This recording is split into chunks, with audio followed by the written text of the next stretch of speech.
diabète du type 1. Chez les adultes, ça veut dire que le diabète du type 2.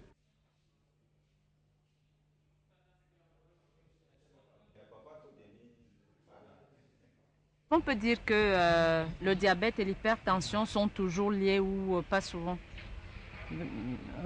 Toujours, on ne peut pas parler de toujours, mais disons que c'est des affections qui touchent le cœur et les gros vaisseaux, donc qui aboutissent au même type de complications, qui sont, en tout cas en Europe, une des premières causes de mortalité. Hein. Les complications cardiovasculaires sont les premières causes de mortalité en Europe. Chez nous, bon, comme on ne possède pas encore d'études statistiques très poussées, on ne peut pas encore donner de chiffres, mais en tout cas, la proportion de ce type de complications augmente. Et certainement que nos patients sont exposés à faire des problèmes cardiovasculaires, donc autant qu'ils se dépistent précocement.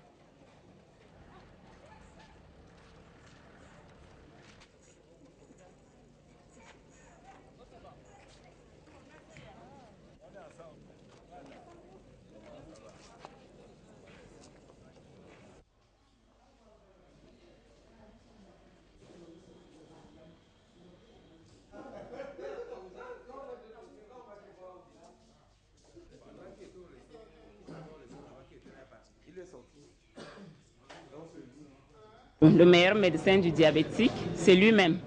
Donc, il doit apprendre à tout faire. Bon, il doit savoir ce que c'est que l'hypoglycémie, les signes d'alarme et la conduite à tenir en cas d'hypoglycémie. Il doit savoir ce que c'est que l'hyperglycémie, les signes d'alarme et la conduite à tenir en cas d'hyperglycémie. Bon, ceux qui sont sous insuline doivent pouvoir faire leur insuline. Donc, les diabétiques même font les injections d'insuline. Mais il y a quelques diabétiques qui présentent des troubles de vision. Alors, à ceux-là, on éduque leur famille, donc soit l'époux ou bien l'épouse, ou encore l'enfant. Bon, les soins des pieds.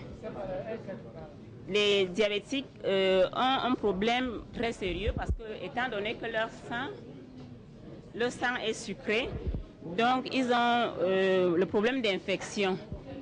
Et généralement, qu'est-ce qui se passe?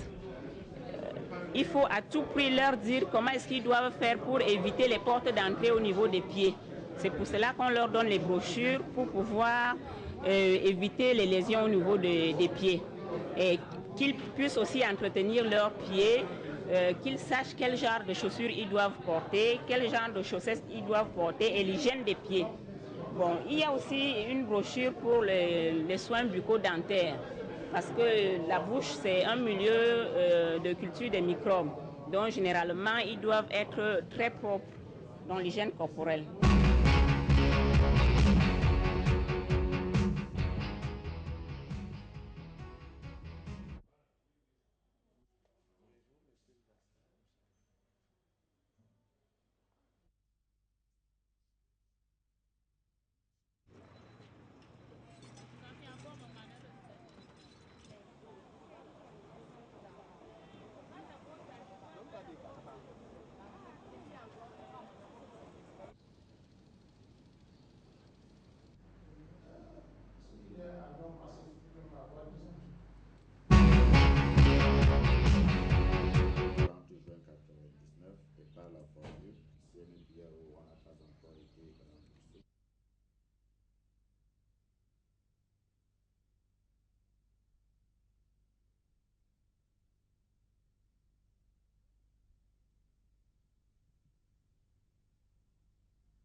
L'importance des boissons et de l'alimentation dans la prévention ou dans le traitement du diabète.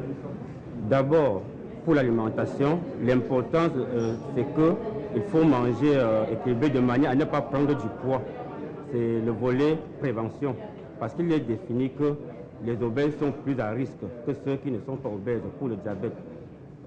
Les boissons contribuent aussi à prendre du poids. Les boissons sucrées, par exemple, contiennent de sucre beaucoup d'énergie. Et quand on les consomme plus, que ce soit l'alcool, ça fait prendre du poids. Voilà tout ce qu'il y a dans le volet prévention.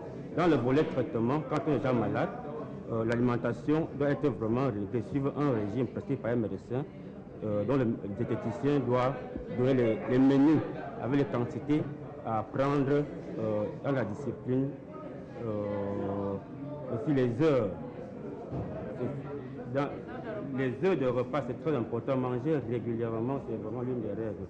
Et surtout, ce qu'on peut avoir.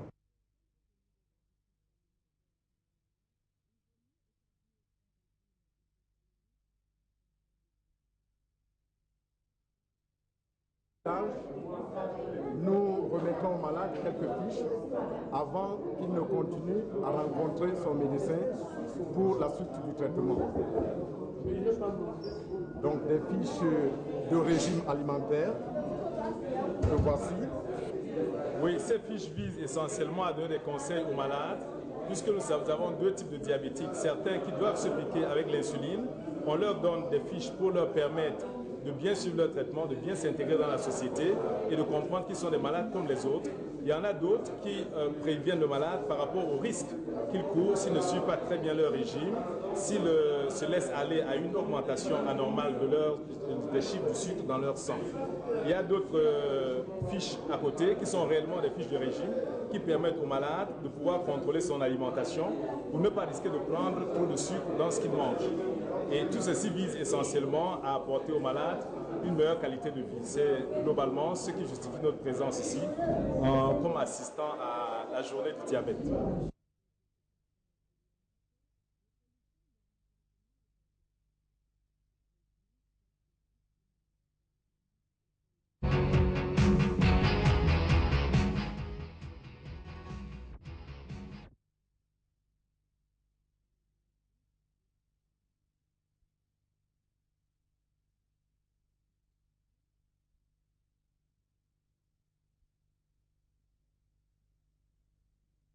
Nous, on avait l'habitude de marcher à pied de Mélène jusqu'à l'hôpital central.